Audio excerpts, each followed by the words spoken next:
आपकी बातें इतनी सीधी और साफ और करुणापूर्ण हैं कि आश्चर्य है कि संसार के लोगों को समझ में क्यों नहीं आती, विशेषकर शिक्षा जगत के महारथियों एवं राजनीतिज्ञों को। क्या वे बिल्कुल ही अंधे हैं? पहली बात, शिक्षा का सारा प्रयोजन एक है, और वह है कि तुम्हें अतीत से न टूटने दिया जाए। शिक्षा का सारा न्यस्त स्वार्थ एक है कि तुम्हें परंपरा से मुक्त न होने दिया जाए। शिक्षा परंपरा की सेवा में नियोजित है, और मैं जो कह रहा हूं वह परंपरा नहीं। मैं जो कह रहा हूं वह अतीत नहीं, वर्तमान है। शिक्षा का वर्तमान से कोई संबंध नहीं। शिक्षा पीछे की तरफ देखती, शिक्षा की आंखें चैथी पर लगी, वो पीछे की तरफ देखती। जो पहले हो गया है उसको ही पढ़ाया जाती, उसको ही समझाया जाती। जो आज हो रहा है उससे शिक्षा का कभी कोई संबंध नहीं होता। जब यह भी अतीत हो जाएगा तब शिक्षा इसको भी पढ़ाएगी। ध्यान रखना, कभी तुम्हारे शिक्षा शास्त्री मुझे पढ़ाएंगे, लेकिन वो तब पढ़ाएंगे जब मैं जा चुका, जब अतीत हो गया, जब मैं काम का ना रहा। शिक्षा शास्त्री तभी पकड़ता किसी चीज को जब वो राख हो जाती, जब उसमें से अंगारा खो जाता। कबीर जब जिंदा थे तो शिक्षा शास्त्री कबीर से कोई संबंध नहीं जोड़ सका। अब कबीर पर कितनी पीएचडी लिखी जाती है तुम देखते हो। जितने शोध ग्रंथ कबीर पर लिखे गए उतने किसी पर नहीं लिखे गए। गंवार कबीर पर इतने शोध ग्रंथ। अगर कबीर ने नौकरी की आकांक्षा की होती किसी विश्वविद्यालय में तो चपरासी की भी जगह ना मिलती। आचार्य के पद की तो बात ही अलग। कबीर को यह विश्वविद्यालय विद्यार्थी की तरह भी प्रवेश देने को राजी होते, ये भी संदिग्ध थे।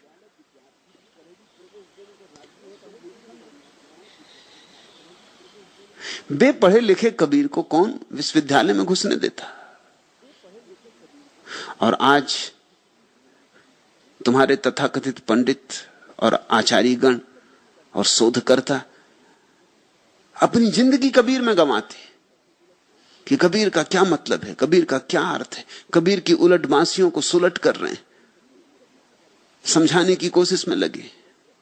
कबीर भी अपनी कब्र में खूब हंसते होंगे कि ये भी खूब मजा हुआ।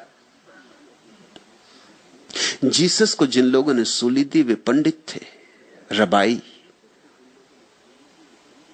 पढ़े लिखे लोग, सुसंस्कृत। और अब वे ही जीसस पर शोध करते हैं। 2000 साल हो गए उसी काम में लगे, वे ही लोग, उसी तरह के लोग। कारण समझो, शिक्षा का संबंध अतीत से है। शिक्षा मरे की शिक्षा है, जीवंत की नहीं। शिक्षा केवल मरे को ही अंगीकार करती है। शिक्षा पोस्टमार्टम, सौ परीक्षा है। तुम जैसे नहीं पूछते ना कि आपका शरीर इतना सुंदर है लेकिन डॉक्टर आपकी 100 परीक्षा क्यों नहीं करते। ये प्रश्न बेहुदा मालूम होगा कि इतना सुंदर प्यारा शरीर और हम डॉक्टरों को देखते हैं कि मुर्दों को चीर फाड़ रहे हैं। ऐसे सुंदर आदमी के रहते हुए आपकी चीर फाड़ क्यों नहीं करते, आपकी 100 परीक्षा क्यों नहीं करते। जैसे ये प्रश्न गलत होगा क्योंकि 100 परीक्षा होती ही मुर्दे की है, जीवित की नहीं होती। वैसे ही शिक्षा मुर्दे की है। शिक्षा एक 100 परीक्षा है, पोस्टमार्टम। जब कोई चीज मर जाती है, इतिहास का हिस्सा हो जाती है। जब व्यक्ति तो जा चुका होता है, सिर्फ उसके चरण चिन्ह रह जाते हैं रेत पर समय की। बुद्ध के हों कि नानक के, कि धनी धर्मदास के। फिर शिक्षा शास्त्री एकदम उत्सुक हो जाता है।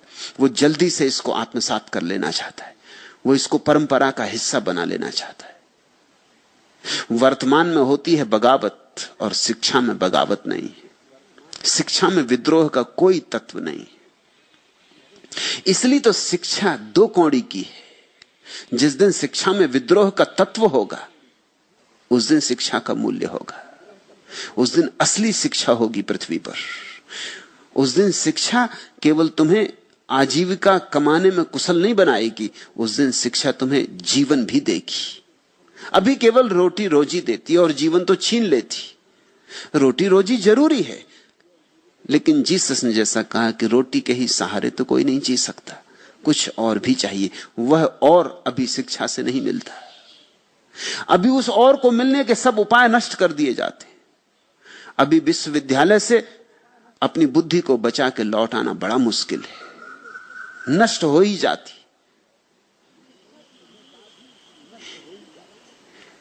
शिक्षा की इजाद ही इसलिए की गई थी ताकि पुरानी पीढ़ी अपनी जानकारी को नई पीढ़ी को दे जाए। शिक्षा का प्रयोजन ही शुरू में यही था, वही अब भी है। बाप ने जो जाना है वो अपने बेटे को देना चाहता है।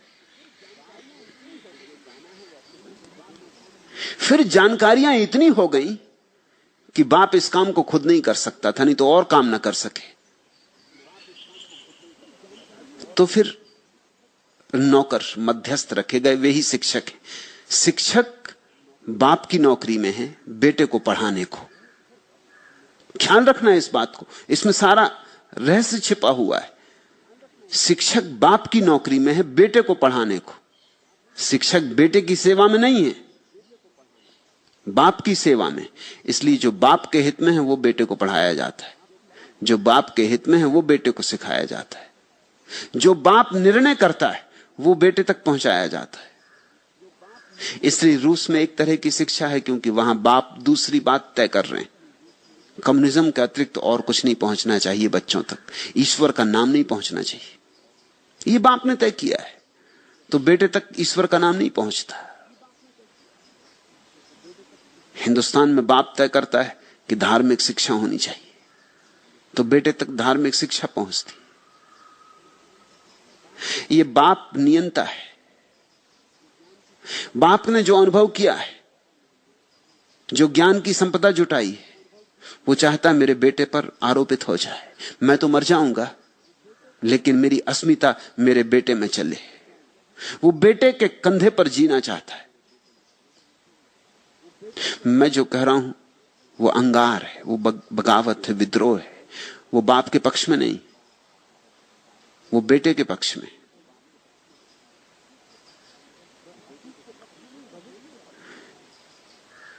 वह अतीत के पक्ष में नहीं, भविष्य के पक्ष में। वो जो होने वाला है उसकी सेवा में रत होनी चाहिए शिक्षा, ना कि जो हो चुका है। क्योंकि जो हो चुका वो हो चुका, अब नहीं होगा, अब उससे कुछ लेना देना नहीं। मैं ये नहीं कह रहा हूं कि पिता के प्रति सम्मान नहीं होना चाहिए, पिता के प्रति निश्चित सम्मान होना चाहिए। असल में तो तुम्हारा भविष्य जितना सुंदर होगा उतना ही तुम्हारा पिता के प्रति सम्मान भी अधिक होगा, क्योंकि पिता ने ही तो तुम्हें जीवन दिया, तुम्हें स्वतंत्रता दी, तुम्हें सुरभि थी। खलील जिब्रान का वचन है, अपने बच्चों को प्रेम देना, स्वतंत्रता देना, लेकिन अपना ज्ञान नहीं।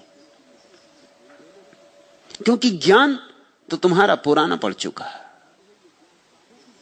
बच्चे दूसरे ही दुनिया में जिएंगे, वहां यह ज्ञान काम ना आएगा, वहां नया ज्ञान काम आएगा। और यह बात रोज रोज ज्यादा महत्वपूर्ण होती गई।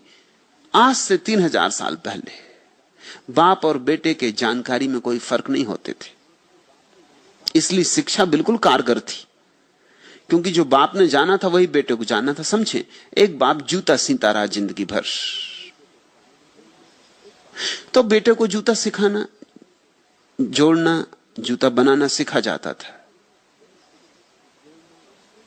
इसलिए बहुत समय तक गुरुओं की जरूरत ही नहीं थी, शिक्षकों की कोई जरूरत नहीं थी। हर बाप बढ़ई अपने बेटे को बढ़ईगिरी सिखा देता था, दुकानदार अपने बेटे को दुकानदारी सिखा देता था, छत्री अपने बेटे को युद्ध में लड़ना सिखा देता था, ब्राह्मण अपने बेटे को पौरोहित्य सिखा देता था। अपने अपने बेटों को अपने अपने लोग सिखा लेते थे। परंपरा से बात चलती चली जाती थी। फिर धीरे धीरे ज्ञान का संग्रह बढ़ता चला गया। फिर संग्रह इतना हो गया कि हर एक बाप अलग अलग अपने बेटे को शिक्षा दी, ये संभव नहीं रहा। तो फिर हमें स्कूल निर्मित करने पड़े, पाठशाला बनानी पड़ी। फिर उस पाठशाला के द्वारा हम सिखाते रहे। बापों ने जो जाना था वो जरूरी था सिखाना अतीत में, क्योंकि अगर वो न सिखाया जाए तो बच्चों को फिर आबासा से शुरू करना पड़ेगा, उससे बहुत नुकसान होगा। इसलिए तो पशु पक्षी विकसित नहीं हो पाए, क्योंकि उनके पास शिक्षा का कोई जाल नहीं है। तो हर बाप जहां से शुरू किया था, हर बेटे को भी वहीं से शुरू करना होता है। मनुष्य की यही खूबी, जहां बाप ने अंत किया बेटा वहां से शुरू करता है, इसलिए विकास होता है। बाप की सीढ़ी का उपयोग कर लेता है बेटा।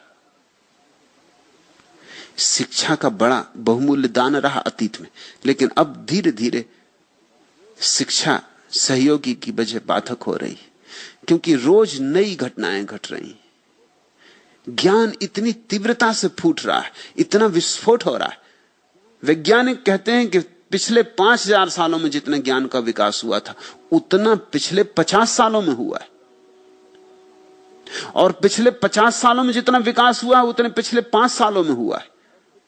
और पिछले 5 सालों में जितना विकास हुआ, उतने पिछले 5 महीनों में हुआ है। ये गति इतनी तीव्रता से हो रही है कि हमारे शिक्षा संस्थान करीब करीब व्यर्थ हो गए। अब समझो इस बात को। अगर तुम स्कूल में जाते हो पढ़ने, मनोविज्ञान पढ़ने जाते हो, तो तुम्हारे प्रोफेसर ने जब मनोविज्ञान पढ़ा था 30 साल पहले, वो मनोविज्ञान गलत हो चुका। वो वही पढ़ा रहा है, उसका अब कोई काम ही नहीं रहा। वो आउट ऑफ डेट है, कचरा है। जब मैं मनोविज्ञान पढ़ने विश्वविद्यालय में गया और मैंने देखा कि मेरे प्रोफेसर मैकडूगल पढ़ा रहे हैं। मैकडूगल उन्होंने पढ़ा था, अब तो मैकडूगल का नाम भी किसी अर्थ का नहीं। तो 50 साल पुरानी बात हो गई। जब मैंने उनसे खड़े होकर कहा कि आप ये क्या पढ़ाते, मैकडूगल का तो आज कुछ अर्थ ही नहीं, तो स्वभाव था वो मुझसे नाराज हो गए। मेरे उनके बीच संबंध बनना मुश्किल हो गया। ये तुम जान के हैरान होगे कि आज अगर विद्यार्थी थोड़ा भी होशियार हो तो गुरु से ज्यादा जानेगा। थोड़ी भी होशियार हो, कोई बहुत बड़ी प्रतिभा की जरूरत नहीं, थोड़ी प्रतिभा हो तो गुरु से ज्यादा जान सकता है, क्योंकि गुरु बंधा है जो उसने पढ़ा था। विज्ञान पढ़ा था उसने 30 साल पहले। इन 30 सालों में विज्ञान की सब अवस्था बदल गई, सब जमीन बदल गई। अब न्यूटन का कोई मूल्य नहीं है। आइंस्टीन के बाद न्यूटन का क्या मूल्य है? न्यूटन तो सिर्फ ऐतिहासिक नाम रह गए।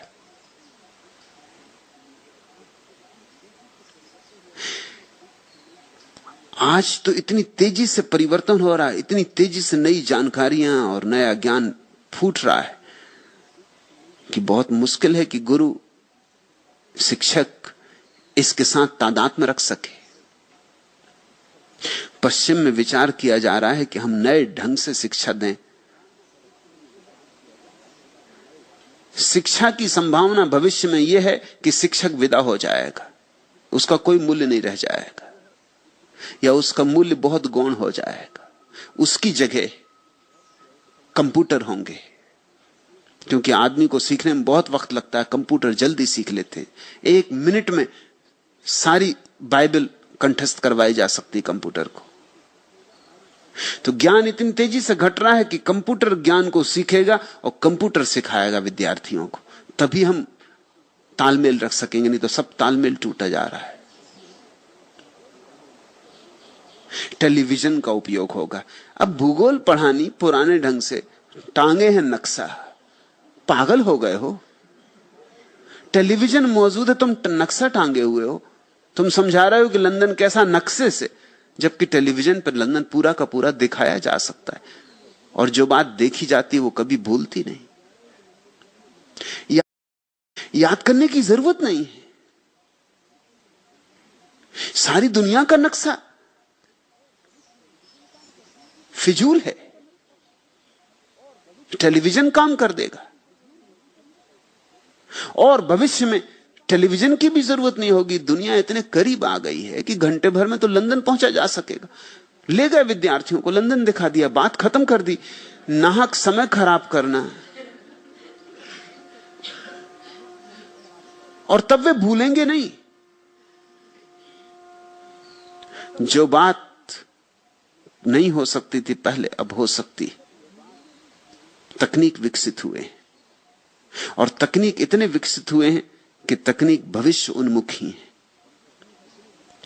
आदमी के माध्यम की अब बहुत ज्यादा जरूरत नहीं रही।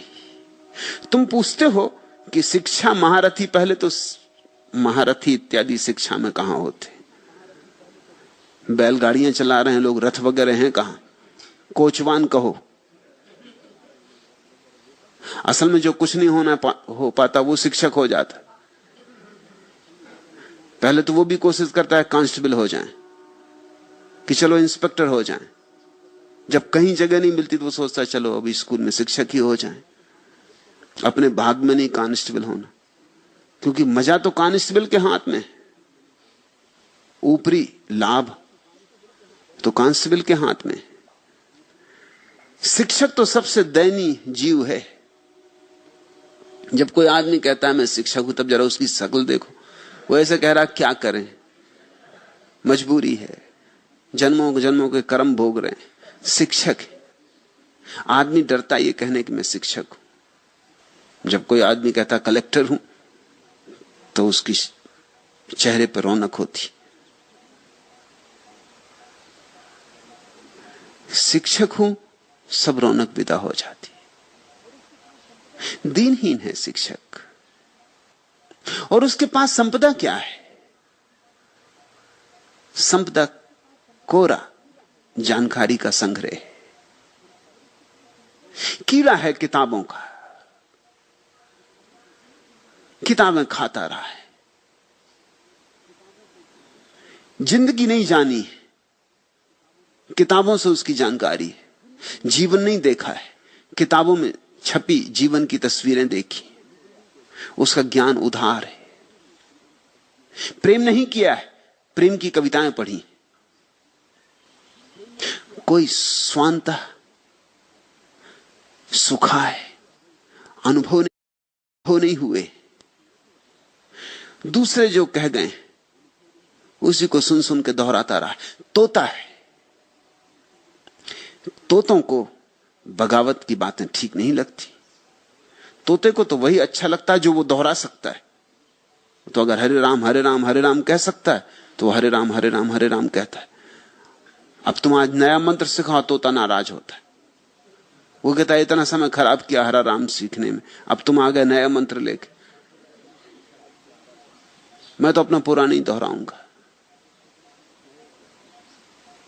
शिक्षक नए को सीखने में उत्सुकता नहीं दिखाता, और जिंदगी रोज नई है, इसलिए शिक्षक का जिंदगी से कोई संबंध नहीं होता। जिंदगी के असली शिक्षक होते हैं कवि, चित्रकार, संगीतज्ञ, जो जीते। मगर उनको कौन शिक्षक मानता है?